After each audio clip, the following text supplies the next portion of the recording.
Hello everybody, this is my review on the Smith&Wesson 500. What you see before you right here is the Smith&Wesson 500 with the 8-inch barrel. The bullet, this one right here is the 45, this is the 50, or the 500. A Desert Eagle would be just a little smaller, the 50 cal AE. Now this is a fun gun to shoot right here. I can shoot it one-handed. I wouldn't recommend it to everybody shooting it one-handed. Two-handed, it's pretty accurate. It shoots straight for 200 yards. I've seen that in somebody else's video. But this right here is a fun gun to shoot. It's the world's most powerful production handgun in the world. The other one that's more powerful is the 600 Nitro Express, but that gun is outrageously priced, $16,000 and $40 a bullet. Nobody can buy it. They don't make it anymore, and there's no point in even shooting it because it's no fun, because every guy who shoots it, it falls out of their hands. So this right here would be your next best bet if you want to fire the most powerful handgun.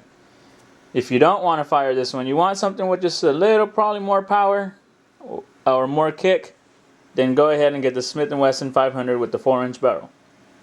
Now this one right here has a little more kick, and it'll incinerate the air around you, because whenever you shoot it, right here from the cylinder gap, there's a big flame right here and a big flame from here, and it'll incinerate the air around you. You'll feel that heat. I bought this one today. I just picked it up today. I fired about 35 rounds through it, and this one I can shoot one-handed. This one I'm a little scared of shooting one-handed. Two-handed, there's no problem. Like I said, both fun guns to shoot. They're both about $1,100 a piece. If I was gonna pick just one though, I would go ahead and just stay with the long one. That one's fun, but it's since it's so short of a barrel, it's not as accurate as this one. The kick is almost about the same. You won't really notice it.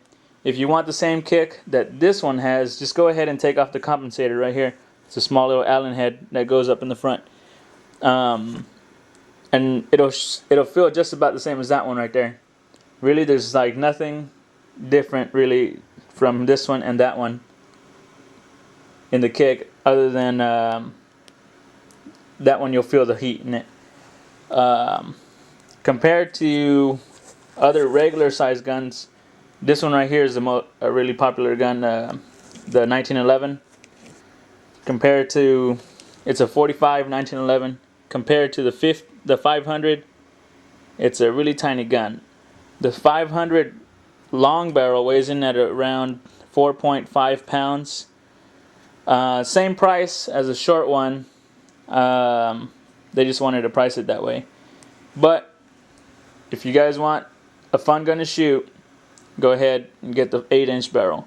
That's just my opinion, but I have both of them, so I would go ahead and get this one if I were you guys, because it's the same kick. That one's just cool to say you have, but when you go to the range or whatever, it's not as accurate.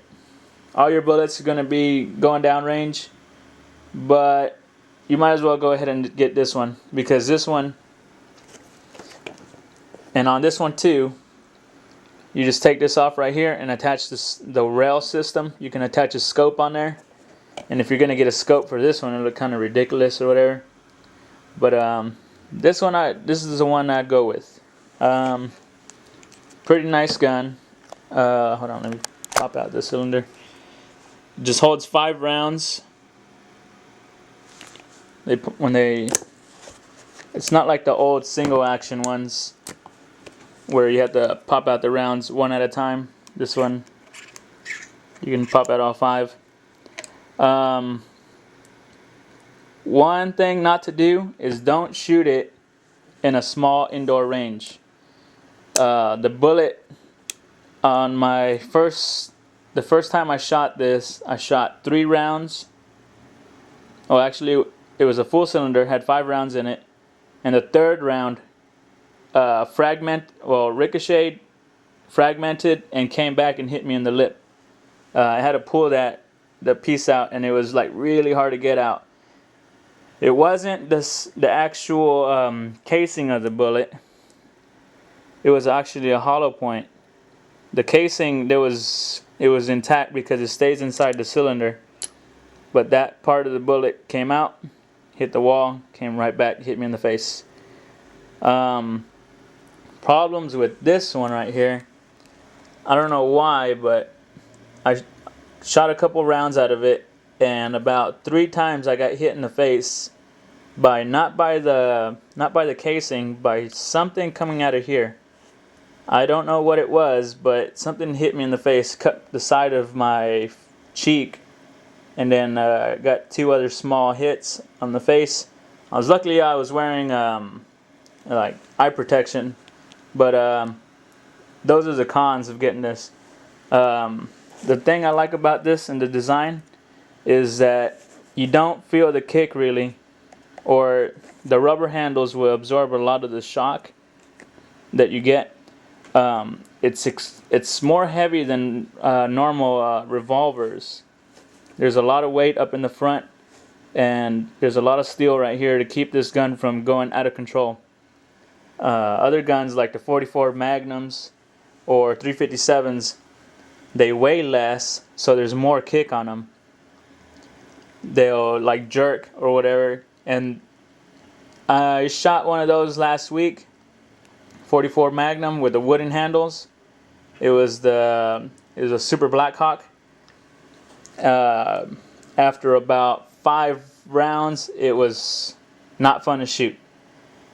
It was one of those where I got the bullets and it's just a pain in the ass to shoot because it's no fun.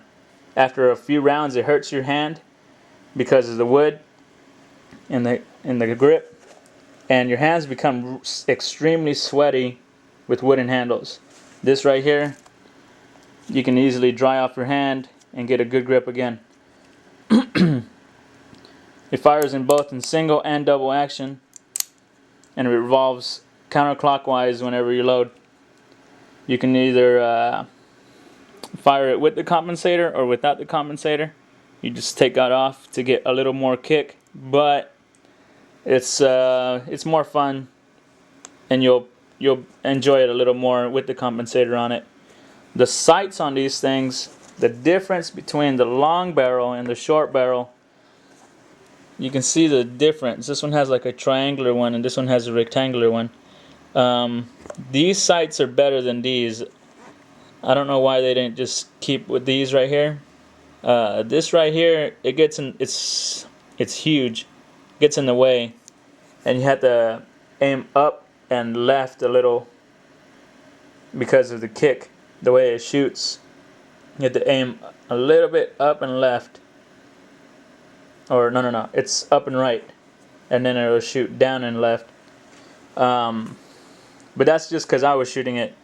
My trigger squeeze ain't the best, but I'm working on it. All in all, this is a very fun gun to shoot. It's very expensive though. Bullets for these vary. These are cheap ammo. You can get these for $30 for 20. Or you can get the MagTech. MagTechs are expensive. Cabela's sells them for 20 rounds for $60. So it's not really the most economical gun to shoot if you're going to take it to the range. If you're going to go to the range, just buy cheap ammo. If you just want to go shoot 100 rounds, this isn't the gun to go shooting 100 rounds through. Buy a 22 or anything small like a 9mm. Anything bigger will cost a whole lot more money, and it'll put a hurting on your wallet. But this right here though, if you're gonna get one, my recommendation, get the long one. It's more when people see you holding it, it's more cartoonish because it's so outrageously huge. But it's the most badass handgun you'll ever shoot or own. This right here, it's nice to have, just to say you have it. But really, I have no problem with this one. I like them both. I don't think I'll trade them or sell them at all. They're like I have a sentimental value for them now, or you know, I just don't want to get rid of them, even though I have both of them.